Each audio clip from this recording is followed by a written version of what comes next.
자, 37장 25절부터 볼게요. 25절. 그들이 앉아 음식을 먹다가 눈을 들어본즉 한 무리의 이스마엘 사람들이 길르앗에서 오는데 그 낙타들의 향품과 유향과 몰약을 싣고 애굽으로 내려가는지라. 그러다가 자기 형제에게 이르되 우리가 우리 동생을 죽이고 그의 피를 덮어둔들 무엇이 유익할까? 자, 그를 이스마엘 사람들에게 팔고 그에게 우리 손을 대지 말자. 그는 우리의 동생이요 우리의 혈기니라 하매 그의 형제들이 청종하였더라. 그때에 미디안 사람 상인들이 지나가고 있는지라 형들이 요셉을 구덩이에서 끌어올리고 은 20의 그를 이스마엘 사람들에게 팔매 그 사람 상인들이 요셉을 데리고 애굽으로 왔더라. 르우벤이 돌아와 구덩이에 이르러 본지 거기 요셉이 없는지라 옷을 찢고 아우들에게 되돌아와서 이르되 아이가 없도다. 나는 어디로 갈까? 여기까지 먼저 보겠습니다. 여기서 보면 요셉의 꿈이라고 하는 것은 일방적으로 온 거잖아요. 그러니까 모든 계시는 인간과 상의 없이 하나님의 일방적으로 이제 오는 겁니다. 그러니까 그런 계시 앞에서 모든 인간은 그냥 수동적인 존재일 수밖에 없죠. 그러니까 이 땅에 태어난 것도 수동적이고 이 땅을 떠나가는 것도 원치 않은 시간에 원치 않은 어떤 사건으로 떠나가잖아요. 그러니까 아무도 자기 인생을 결정을 스스로 할 수 없는 거죠. 근데 이제 수없이 많은 미신이 뭐냐면 네 인생은 네가 결정할 수 있다라는 미신이 퍼져 있지만 사실은 그렇지 않습니다. 이 땅에 오는 것부터 가는 과정까지 모든 것이 인간이 자기의 어떤 의지로 결정할 수 있는 것이 사실은 아무것도 없어요. 그런데 요셉의 꿈도 마찬가지죠. 그렇게 요셉의 꿈이 왔을 때 일방적인 이 계시가 꿈을 통해 왔을 때 형들의 반응이 이제 반발하잖아요. 그러니까 계시 앞에 모든 인간은 반발할 수밖에 없다.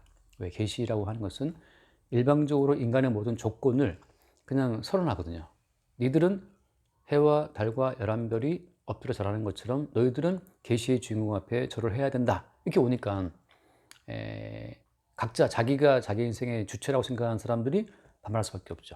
그러니까 여기서 이제 계시 앞에서 모든 인간의 주체적인 모든 그런 행동 양식은 다 거부가 되는 겁니다. 그래서 그들이 결정한 것이 뭐였어요? 계시의 매개체인 요셉을 이걸 죽여버리지 않은 거죠. 꿈꾸는 자가 온다. 저걸 죽여버리면 제가 받았다는 그 어떤 꿈도 뭐 사라질 수밖에 없잖아요. 그래서 결국 계시를 대하는 인간의 입장은 계시를 거부하고 계시의 주인공을 잡아 죽이자는 쪽으로 반응한다는 거예요. 이게 어떻게 이루어졌어요? 이것이 이제 실체는 뭐였어요? 계시의 세계의 주인공이 예수님 왔을 때, 그 예수님 앞에서 모든 인류가 로마 제국을 상징하는 빌라도와 유대인들, 그러니까 헤브라이즘이잖아요. 하나님을 믿는 그 종족을 상징하는 대제사장들과 서기관들이 공모해서 예수를 잡아 죽이는 걸로 하는 거죠. 그러니까 뭐 하나님 믿네 맞네 그게 다 쓸데없는 게 하나님을 아무리 믿어도 결국은 예수를 잡아 죽이는 쪽으로 연합하게 돼 있다고 하는 거죠. 그래서 십자가에 죽으신 예수를 딱 한 분을 두고 전 세계가 일치단결해서 반발한다는 것을 보여주는 것이 십자가의 사건이에요. 그 십자가의 사건을 미리 보여주는 이제 하나의 예시와 모형으로 요셉 사건이 있는 거죠. 여기 보면 이제 특이한 것이 그 26절 말씀 보면 26절에 유다가 자기 형제에게 이르죠. 우리가 동생을 죽이고 그 피를 덮어서 뭐가 유익하겠냐 하고 이제 유다가 동생이라고 하는 동생 혈육이라고 하는 어떤 가치를 내세워서 요셉을 죽이는 것을 이제 막습니다. 자, 지금 이것은 인간이 보일 수 있는 인간 세계의 최고의 가치는 가족이에요. 혈육이에요. 혈육. 우리가 같은 가족이다. 혈육이다. 이게 인간 세계를 움직이는 가장 큰 가치죠. 그리고 인간 세계는 이 가족이라고 하는 혈육 공동체에 기반을 두고 다 세워집니다. 아까 얘기했다시피 뭐 아까 홍익대학교 말씀했는데 선생님하고 홍익대학교 거기 뭐 행정 교무 다 직원들 초창기에는 다 가족들이었다 그러는데 다 가족 사돈의 8천 친척들을 이렇게 뭉쳐가지고 하나의 회사가 세워지는 것처럼 그러니까 모든 인간의 어떤 믿음, 인간의 어떤 결속력이라는 것은 혈육으로 뭉쳐져 있는 거죠. 그래서 이제 유다가 지금 우리 형제다 이렇게 해서 동생을 죽이지 말자라고 하는 것으로 호소를 해서 요셉을 살리자는 쪽으로 일단 이제 가요. 그래서 요셉을 팔아버리잖아요. 그러니까 인간들이 추구하는 가족이라는 가치에 최대한 방점을 찍어도 결국은 어때요? 그것도 뭐에 반항하는 겁니까? 결국은 계시에 실체로 온 그 꿈의 계시에 반항한다고 하는 거죠.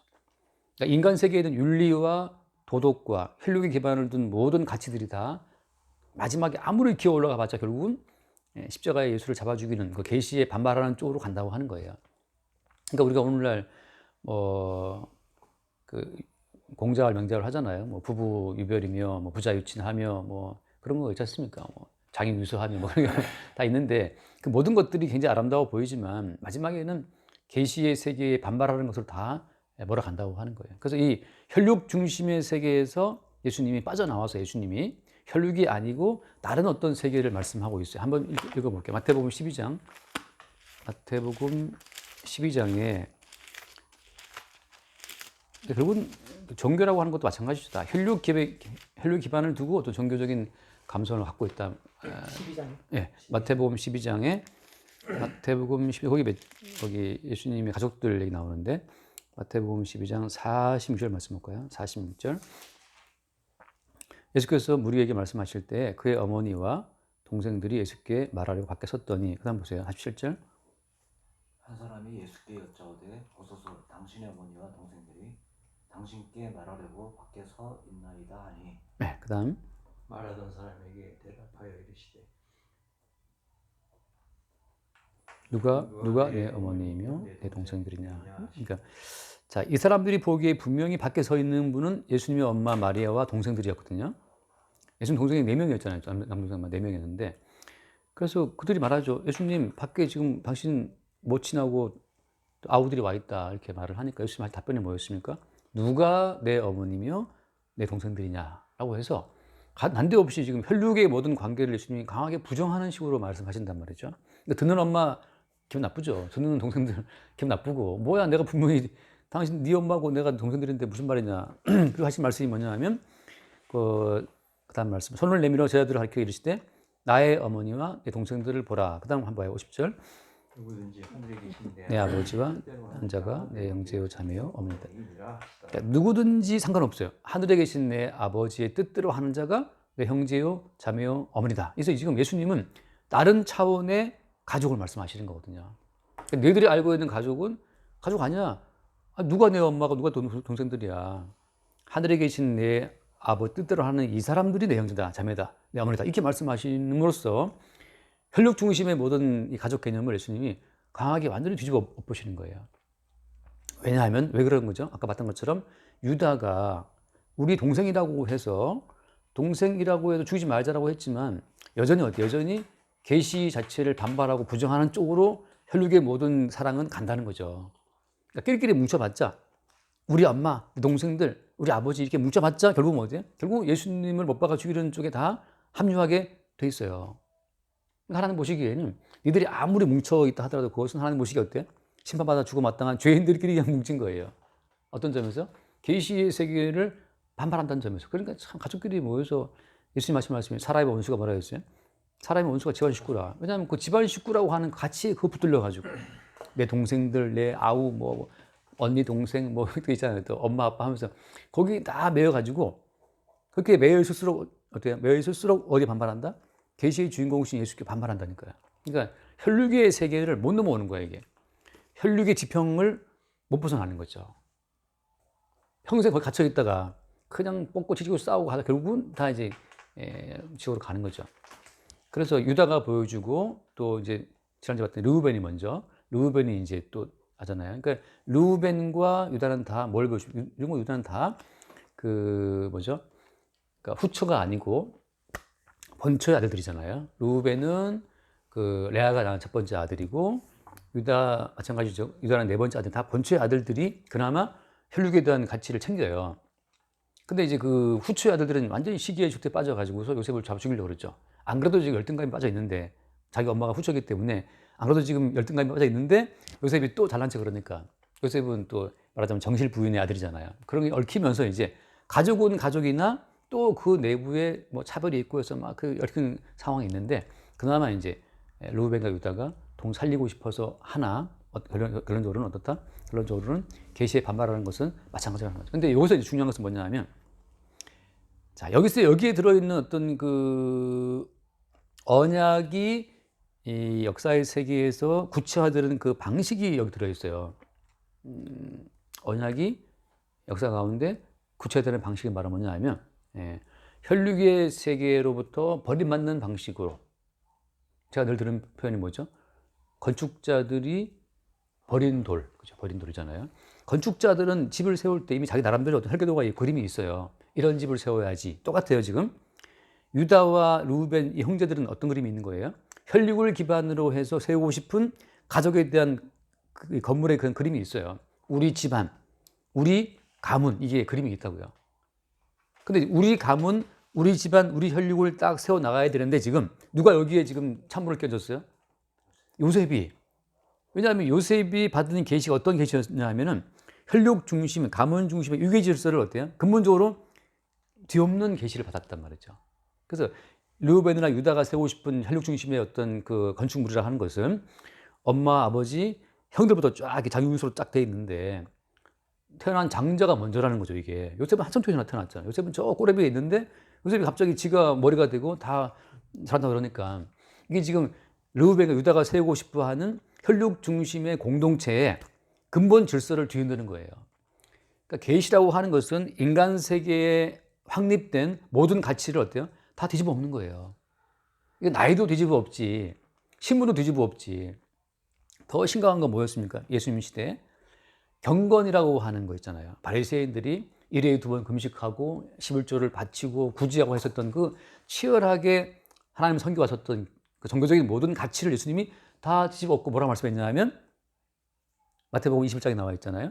너희보다 세리와 창기와 강도가 죄인들이 먼저 성교에 들어간다 그랬거든요. 이것이 종교성을 기반으로 해서 딱 세우고 싶어하는 그 바리새인들의 나라에는 이게 치명적이에요.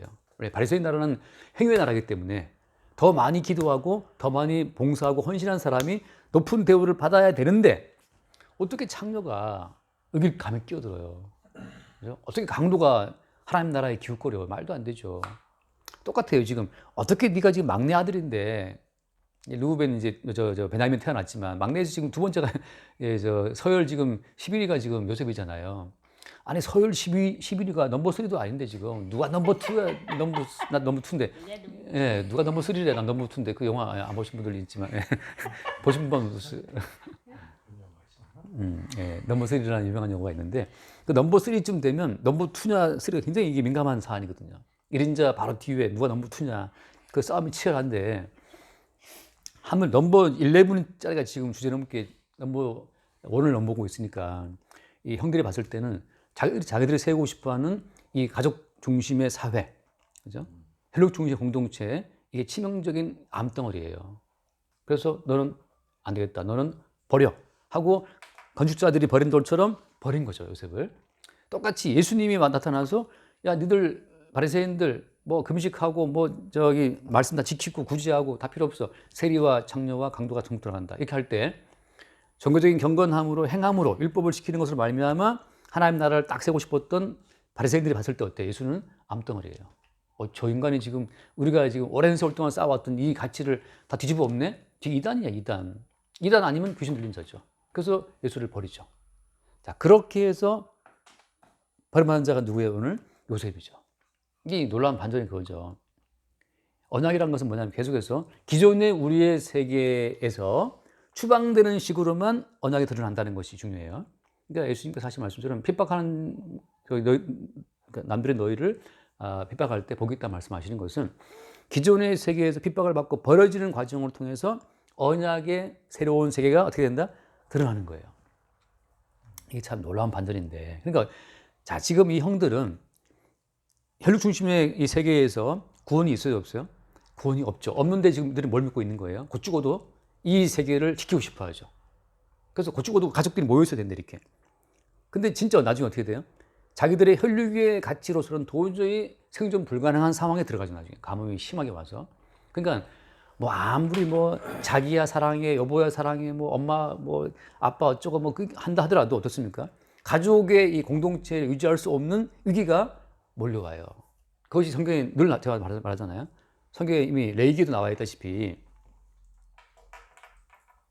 한번 얼른 읽고 넘어갈까요? 레위기 26장, 레위기 26장이면 끝장일 거예요, 아마.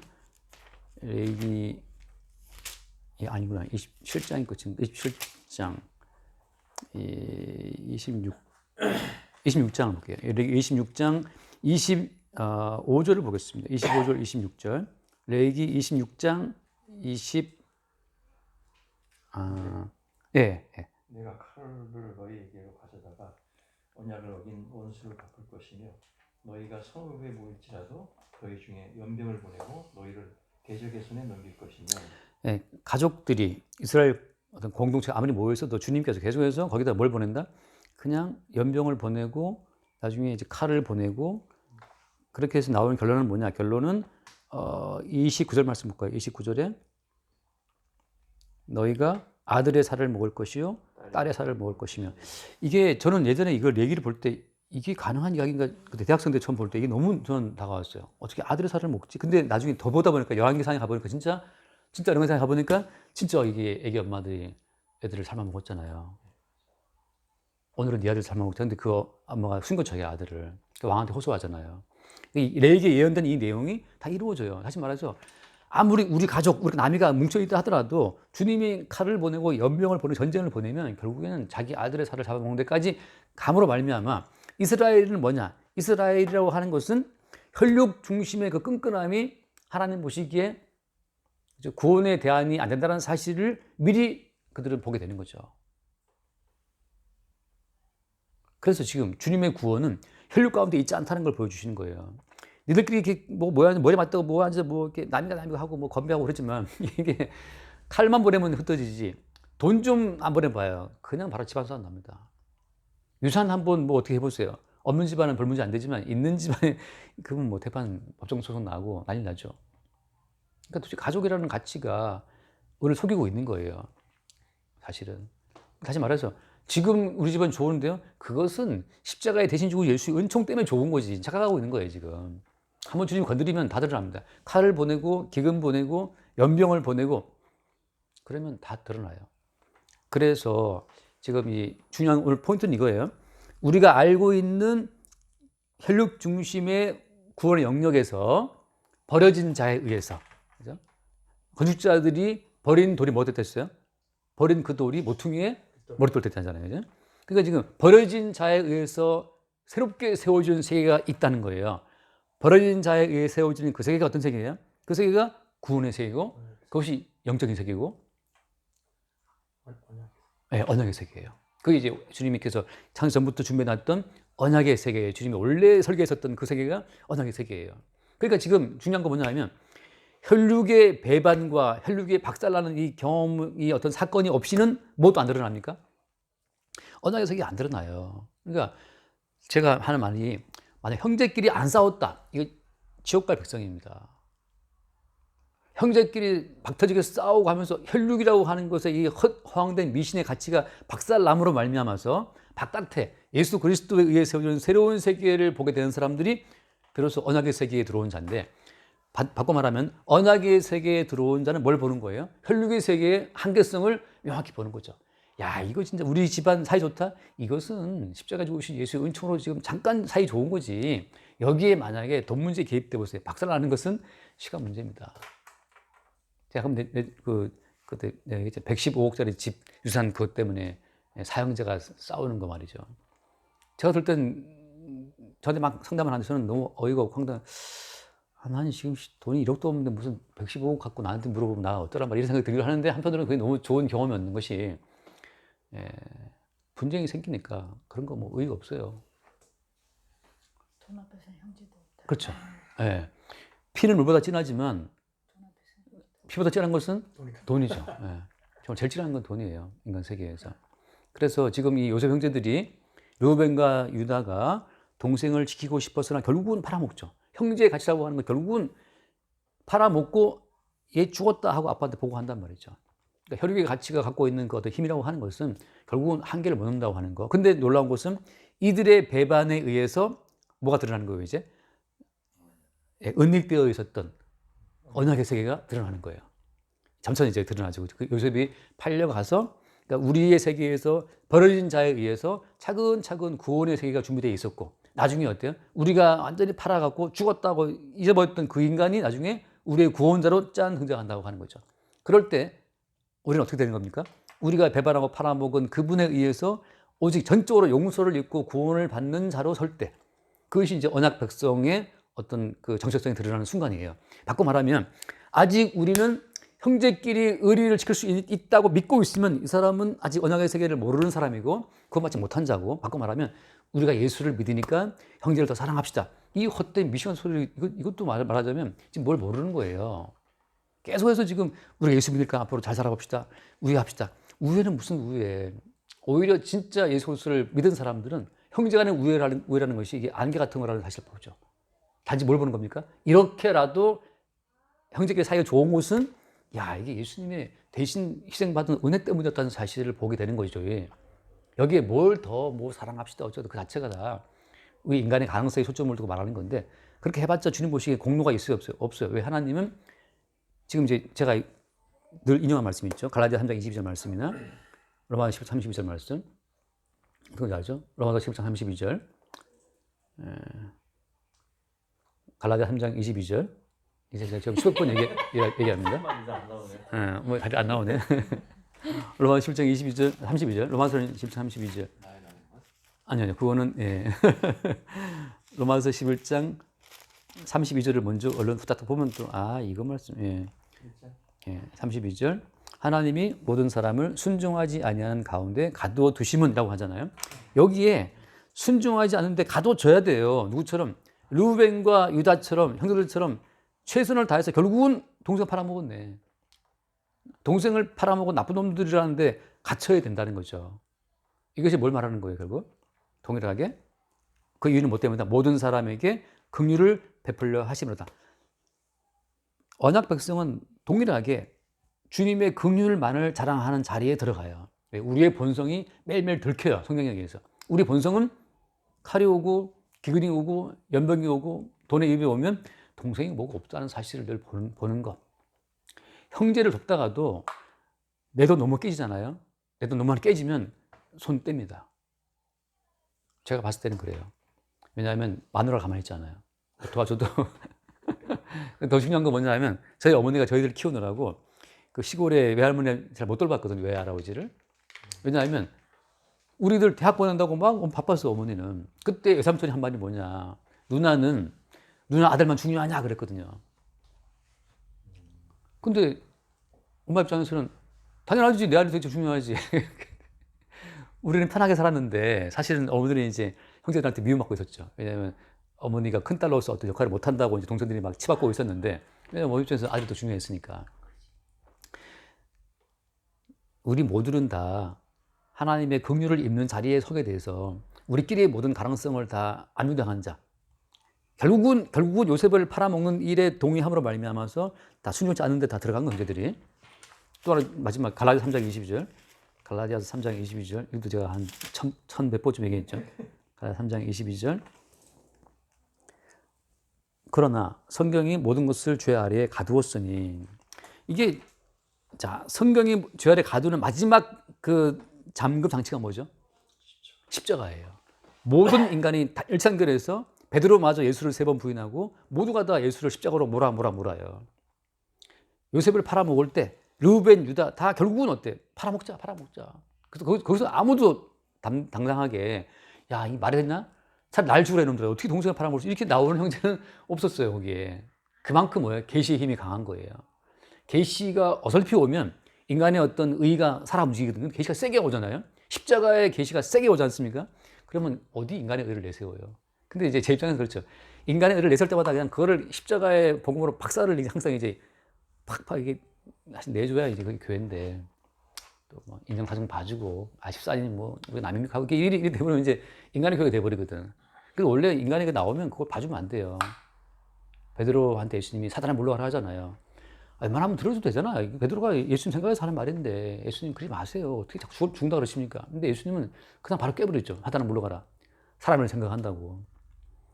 그래서 우리 모두가 다 예수님을 못 박아 죽이는 그 일에 다 같이 한편 먹었다는 것이 드러나는 것이 성경의 모든 걸 죄 아래 가두었다는 거죠. 십자가의 사건으로 결국은 마지막 장급으로 다 갇혀버려요, 죄 아래. 그 일이 뭐 때문이에요?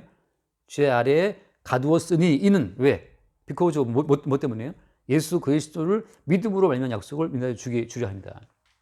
결국은 예수를 믿는 것밖에 답이 없다는 거죠. 왜? 그분이 바꿔 말하면 요셉을 믿는 것밖에 답이 없어요. 나중에 요셉을 믿는 것밖에 형들 답이 없어요.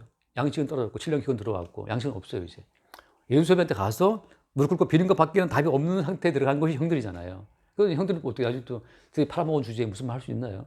오직 요셉의 긍휼을 바랄 수밖에 없죠. 그래서 요셉의 사건은 완벽하게 십자가에 죽으신 예수를 보여주는 모형으로 기능하는 거예요. 여기서 이제 우리는 뭘 보는 겁니까? 우리가 항상 우리를 매일마다 혈육의 사랑의 한계, 인간의 어떤 그 의의 한계, 바리새인 한계를 매일매일 바라보면서 이렇게 결국은 이렇게 해서 우리가 사람의 일을 생각하고 뭉쳐서 결국 누구를 죽인다? 십자가 예수를 계속 무시한다는 거예요. 왜? 십자가 예수는 우리의 가치를 인정하지 않으니까.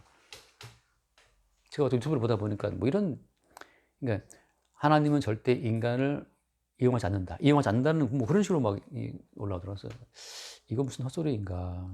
하나님은 그분께서는 당신의 뜻을 위해서 우리를 다 창조하신 거기 때문에 모든 만물이, 형들이 지금 이게 쇼하고 있잖아요. 형들이 지금 하고 있는 것 자체도 지금 하나님이 계시를 투입함으로 말미암아서 그들의 본성을 확 펼쳐내는 거거든요.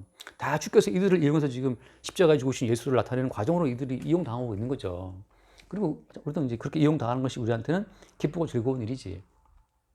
그래서 요 사건 자체가 결국은 혈육의 사랑, 혈육이 세우는 공동체를 통해서 버려진 요셉을 통해서 미처 몰랐던, 형들이 상상도 못했던 새로운 차원으로 구원이 이루어지는 거죠. 이게. 그러니까 십자가에 죽으신 예수로 보낸다는 그 말은 지금 지식으로 알고 있는데 이게 실제로는 어때요? 지식이 아니고 실제 자기 삶을 통해서 자기의 어떤 실존의 그 죄악성, 아, 예수를 못 박아 죽인 자가 나였다는 사실을 보게 될 때 그때 발견되는 새로운 어떤 그 언약의 차원 영역이지 개념상으로 알 수 있는 것은 아니라는 거죠. 자, 그래서 이제 하나만 그래서 이런 하나 읽고 마치나요? 하나만 읽고 마칩시다. 예. 이런 계시의 사건은 어떻게 다가오냐면 항상 이 사건은 이걸 믿어라 이렇게 말씀하시지만 아무도 이걸 못 믿어요. 왜 못 믿냐면 계시의 세계는 우리의 모든 기존의 질서를 다 허물어 버리기 때문에 예를 들어서 나는 부자가 돼야 돼. 자본주의 사회에서 그거 다 바라잖아요.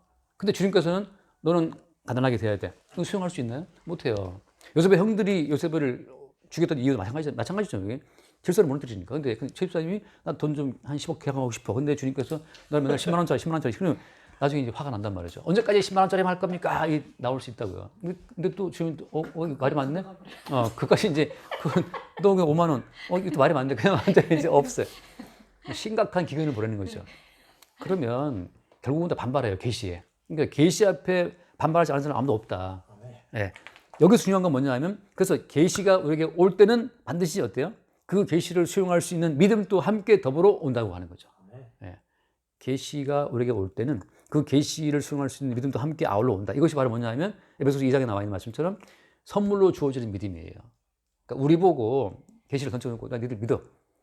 이러면 우리는 아무도 못 믿어요. 우리가 믿는 건 다 헛된 거 믿죠. 근데 주님께서는 계시를 것과 동시에 선물로서 믿음을 주시기 때문에 그 믿음 안에 계시가 다 들어있어. 그래서 매일마다 그 계시의 내용에서 이렇게 확인이 돼요. 그래서 아, 우리가 예수를 죽인 자가 맞구나. 이게 확인되면서 나중에 오직 십자가에 죽으신 예수의 긍휼만을 바라는 그 자리로 가게 하신다는 거죠. 그게 선물로 주어지는 믿음이고 우리 인간이 개발한 믿음은 주여 할 수 있습니다. 할 수 있다 하시지 나 있는 뭐 본인 할 수 있다고 막 이러는 것들은 자기의 가능성만 키우는 거거든요. 그들이 어떤 현대판 바리새인들이에요. 그들은 가능성을 믿고 있지만 한 번도 언약에 담긴 계시의 맛을 못 본 사람들이에요. 왜냐하면 진짜 계시가 와버리잖아요. 그럼 다 반발합니다.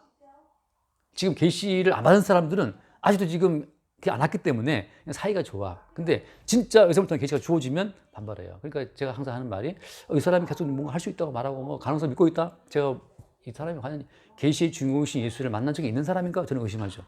그냥 실제 계시 중에 온 사람이면 베드로처럼 사탄에 물러가라 그 말을 이게 뭐 듣는 거죠 그냥. 아 내가 사탄이라고 발견해야 되는데 자기는 예수 믿으니까 더 거룩하게 되었대. 더 성화되고 더 교화되었대. 이건 지금 자기 자아도취에 빠진 사람이에요. 자아도취에.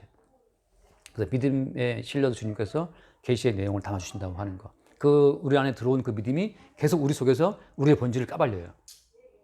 그러니까 성경 볼 때마다 사실 이게 때로는 부담스러울 수 있어요. 왜냐하면 성경에서는 가난하든지 부하든지 그때 우리는 부하든지는 아멘인데 가난하든지에서는 좀 멈칫하고 되고 건강하든지 병들지 좀 약간 멈칫하게 되면서 병이 심각하게 된 건 좀 안 되는데 이게 된단 말이죠.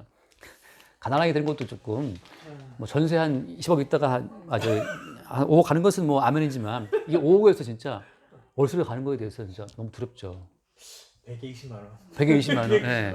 그러면 이제 아찔하지. 대리도 괜찮은데 대리도 못 뛸 만큼 이제 안타깝다. 그건 정말 심각하죠.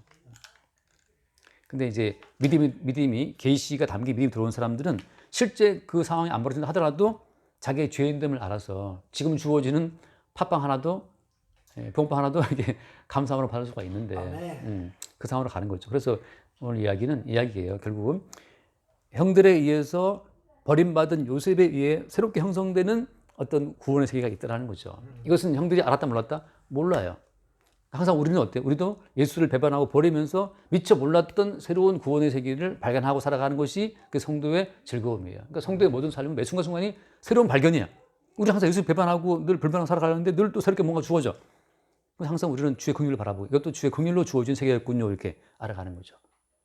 우리의 어떤 노력의 한계가 끝나고 주의 긍휼로 준비된 세계를 발견하는 연속이 성도의 인생이라고 하는 겁니다. 그래서 하나 읽고 마칩시다. 예. 디모데전서 1장 보면은 디모데전서 1장을 왜 보고 싶으냐 하면은 거기에 13절 말씀 보면 13절에 디모데전서 예, 말 빠르죠. 디모데전서 1장 13절 내가 전에는 비방자요 박해자요 폭행자였다라고 하잖아요. 도리어 긍휼을 입은 것이라고 하죠. 다시 말해서 이건 중간지대가 없어요. 비방자요, 박해자요, 폭행자요, 동생 팔아먹고 예수를 팔아먹은 자요, 이런 자, 죄인이라고 하는 것만 딱 정해져 있고, 그 다음에 어때요? 그 다음에 긍휼을 입은 자예요. 여기 중간지대가 있다 없다? 없어요. 그냥 우리는 죄인이고, 우리의 모든 의식은 항상 형들처럼 혈육 중심의 가치에 돌아가고 늘 예수 그리스도를 배반한 자에 간다는 거죠. 베드로처럼 늘 사람이라 생각해. 한번 잘 살아봅시다. 예수님 모시고 잘 살아봅시다. 이거거든.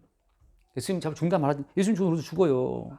예수님 모시고 좀 잘 살아보고 싶었는데 예수님 모시고 좀 같이 잘 기도하면 예수님이 10억, 20억 막 할 줄 알았더니 예수님 죽는다 그러면 나는 뭐 됩니까? 이게 이제 이 생각인데 예수님이 사탄을 물러가라 해서 또 다시 우리를 죄인 자리로 쳐 넣음으로 말미암아서 중간되는 없다. 비방자, 박해자, 폭행자, 죄인이었으나 지금은 긍휼을 입은 자로 산다는 거죠. 그래서 15절 말씀 미쁘다 모든 사람이 받을 만한 이 말이요 그리스도 예수께서 죄인을 구원하시려고 세상에 임하셨다 해도다. 죄인 중에 내가 계수다.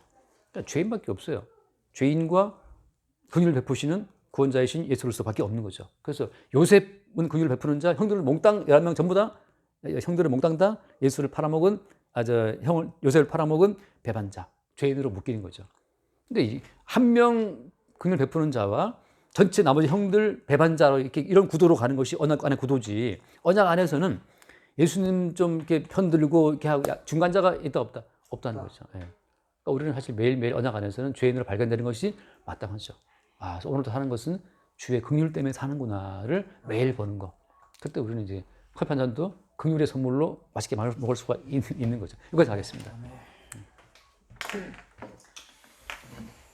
주님 감사합니다. 오늘 또 깨닫게 하십니다. 저희가 속한 이 세상은 주님의 나라에서는 주님의 나라의 언약의 세계에 들어갈 수도 없거니와 저희가 생각하고 저희가 판단한 모든 것은 저희 추방자이고 방해자이고 배반자로서의 역할밖에 할 수 없음을 주님 깨닫습니다. 주님 저희가 들을 수 있는 말은 오직 한마디 사탄아 물러가라 이 말씀이고 저희가 오직 그리스도 예수께서 주신 선물인 믿음의 분량이 있을 때에만 언약의 세계를 잠시나마 볼 수 있습니다.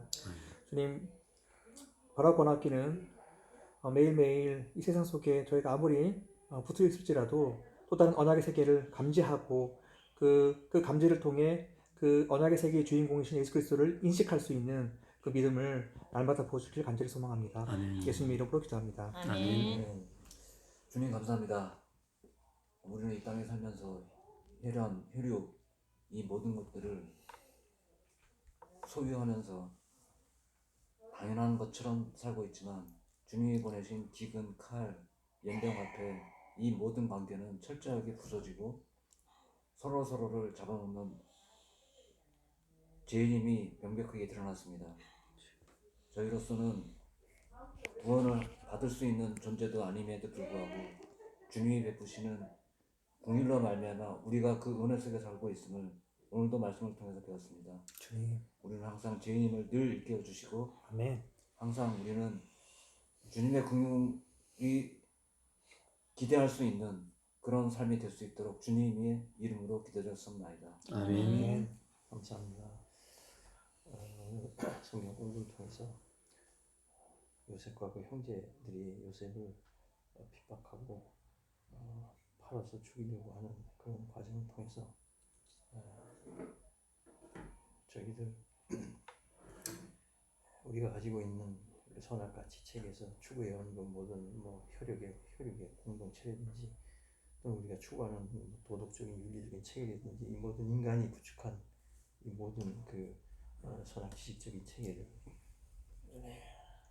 주님 앞 언약의 세계에서 역사적인 이 세계로 말씀이 임할 때는 모든 것이 깨지고 무너지는 것을 배웠습니다. 참 저희가 이런 연약한 그런 가운데서도 이렇게 살아갈 수 있는 것은 저희에게 늘 그 계시의 그 세계를 열어주시는 주님이 계신다는 것을 늘 바라보면서 살 수 있도록 인도해 주시고 간절히 바라오며 예수님의 이름으로 기도합니다. 아멘. 네. 주님 감사드립니다. 저희의 본질은 혈육을 추구하고 그 세계 속에서 머물고자 하지만 예수 그리스도의 은혜로 말미암아 참으로 주님 앞에 죄인이고 거기를 추구하는 자이지만 주께서 은혜를 베풀어 주셔서 이 자리에서 말씀 듣게 하심에 참으로 감사드립니다. 주님, 저희는 폭행자요 반항자고 또한 주 앞에 죄인으로서 주의 은혜 없이